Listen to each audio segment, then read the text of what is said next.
Доктори, членови на комисии во Фондот за здравство, адвокати и вешти лица се опфатени во акцијата на обвинителството за гонење на организиран криминал и корупција и Министерството за внатрешни работи.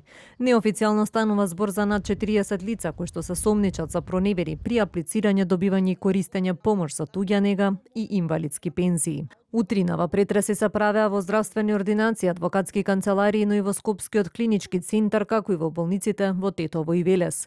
Од МВР ја потврди акцијата и вела дека се работи за сомнежи за сторени повеќе кривични дела со кои бил оштетен буџетот на Фондот за здравствено осигурување.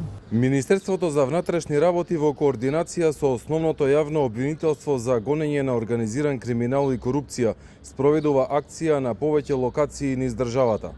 Станува збор за основано сомнение за сторени повеќе кривични дела со кое е сторена штета на Фондот за здравство.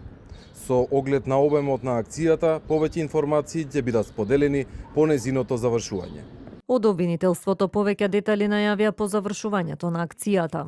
Според првичните информации, ова акција е резултат на темелна истрага за незаконски активности што траеле со години наназад.